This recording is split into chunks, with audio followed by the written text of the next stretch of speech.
pressure.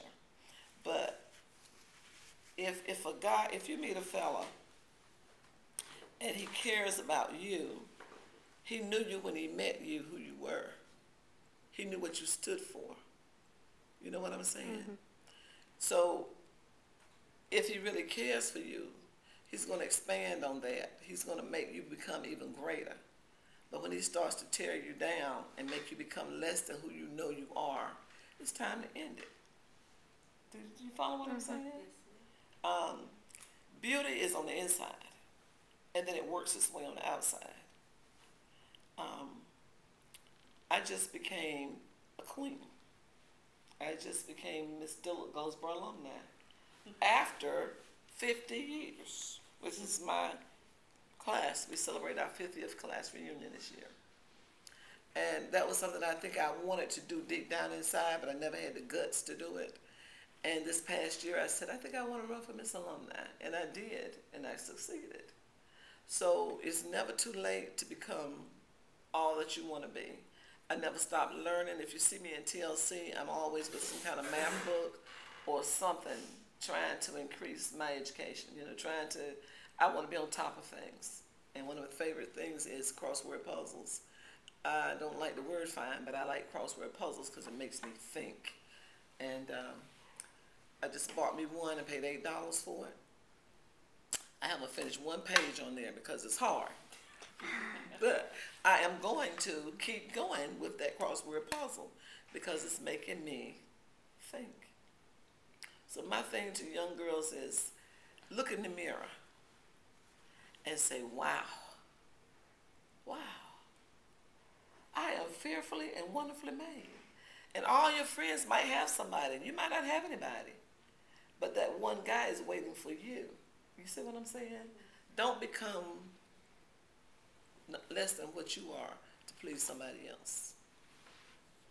Your girlfriends, guys like to choose pretty women. I chose a pretty man. I'll never marry another man that looks better than me. I'm just serious about that. I'm serious about that because they're so busy looking in the mirror, I don't have a place to go. So, but don't look at a girl just for her outward beauty. But you pray and you ask for guidance to send you to the right girl, and then treat her like you would want someone to treat your mother. You have a sister, but you have a mother. You want somebody to treat your mother and grandmother with respect. So you treat girls like you always think, I want to treat them like I want somebody to treat my mother. I told my son that, and he went in the army and he was mad at me because he said every time he got ready to do something wrong, that thought popped up in his head, I got a sister and a mother. So. If you can go back, would you change anything about your life? You know what, Ashley? Probably. I think that had I been a little bit more mature when I married the first time, I would have handled things a little bit differently. And I might still would have been with the guy. Because I think that the love that we had was real. And even today, I think that it's still in the backdrop of things for both of us, but we have moved on. So I think that some things you think, I can't put up with that. I can't cope with this. But it's not the worst thing could ever happen to you.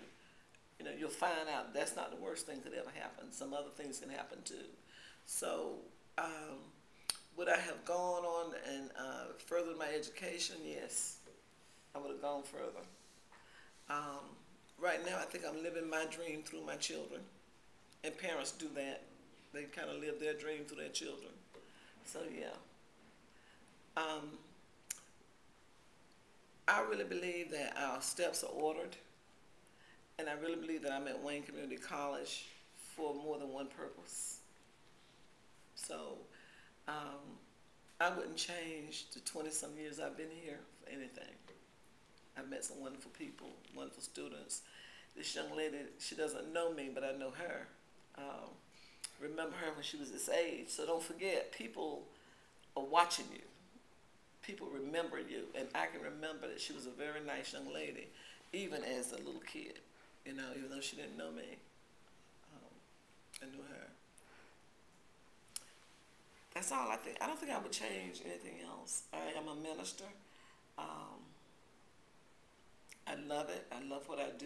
It scares me to death when I have to get ready to prepare a sermon because I want to make sure I'm rightly doing that, you know. I don't have a lot of hobbies except reading. I love to read. You all like to read? I like to read anything, get my hands on. I do not like bad stuff. You know what I'm saying? I'm a romantic person, so I like a lot of romance. I like to read biographies. And I just like to read. Like I said, if you pass by TLC, you'll see me with something. And I won't sit there and read it all day, but you'll see me with something. Some of Lisa's books. Right now I was reading about the farm. I just love reading. Always have. Even as a kid, I always have loved reading. Who's your idol?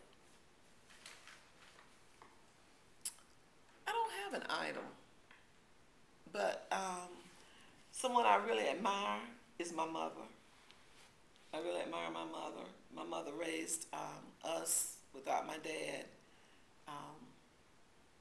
And my mother, she did domestic work until she moved to Philadelphia, and then she worked in the Bisco, where she retired from. My brother went on to college, and my mother's had some successes through her grandkids.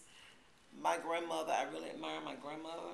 She was very loving and sweet, and I can't remember my mother or my grandmother ever hugging me. I never remember them hugging me until I had grandkids. It's funny, but with the grandkids, my mother hugs us all the time. But I can't remember my grandmother ever hugging me. I just remember my grandmother sitting on the porch in the summertime and watching us play, you know. And I remember that my grandmother was the best cook that ever been. And I remember how she would feed everybody and anybody. She just stopped the mailman and said, "Come on in here. I just got some greens done. Come on in here and eat." She was a hospitable person. And so those are the people, I guess, I really, if I could say that I really admire the most, is my mother and my grandmother on my mother's side. What's your worst fear? Dogs. Really? You want me to be honest, or you want me to tell something else? Dogs, cats, anything with 4 legs. Wow, that's something, isn't it? That is something. Did you not have pets when you were a kid? Lisa, we had a little puppy, and his name was Nubby. He was a little boxer. And I remember the day that my dad brought him home, my brother and I and my mom were all in this one bed, and we had all these heavy quilts, because you know you didn't have this good old heat like we have now. And I remember my dad bringing this shoebox in, and I thought it was for me, because like I said, I was the only girl, so I thought everything that came into the house was for me. And so when he opened that lid and that little puppy came out, I was down the street when they caught me. I'm serious. And then I tried, when I got married, I told my husband, I said, my neighbor had a little chihuahua. And I said, I'm going to learn to play with this dog. So I said, let him, when I get outside, I want you to let him out, and then I'm going to play with him. Well, then the grass was sort of wet, so I had to go in the house and put on some sneakers so I wouldn't fall. And what happened was, when the dog started running toward me, I started running away from the dog. And I slid down in that wet grass, and the little dog ran up to me and just stood there and looked like, "You are one nut."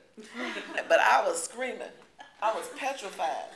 And so my husband was laughing, and the owner of the dog said, "You better get her. The girl's going to have a heart attack." I've just always been afraid of dogs. And my dog, the little puppy, the boxer, he would walk us to church, lay on the church steps until we got out of church, come back home with us. But my brothers walked. This was the dog, this was my brothers, and this was me. And so that's the only pet that we had. But I've always been scared of dogs. I don't want to be. And then people laugh at me because I am. But then I'll see them play with a pit bull and run from a spider. So my thing is, everybody has something. You understand what I'm saying? You might play with a pit bull, but you might run from a snake. Everybody has a fear of something.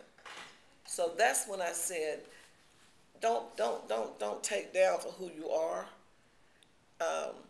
I used to, and I probably shouldn't tell this part, but my girlfriends, well, when I was younger, and I shouldn't point this out because now you all will notice it even more, but I've always had a nice sized nose. And my friends at school used to pick at me about that. And I used to feel real bad. Until one day I looked down at my girlfriend and she looked like she had on 2 left shoes. And I was like, wow, her feet looked like she had 2 left feet. And then I looked at another one and I thought, oh my gosh, look at her ears. They're so little, teeny. So the same way you can find things wrong with someone else, they can find something wrong with you. You know what I'm saying? So then once I decided that I don't care about them picking at me anymore about that, they stopped doing it. And I felt okay. This is the nose God gave me. And all I have to do is try to accentuate the positive. You know what I'm saying? And move on. Move on, so. On your worst days, what influences you to keep going, to get up in the morning?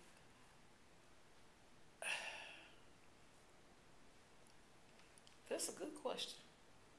On my worst days, well, first of all, the need to pay the rent makes me get up and come to work.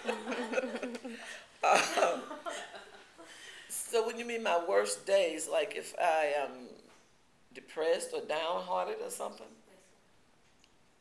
I whisper a prayer. I whisper a prayer.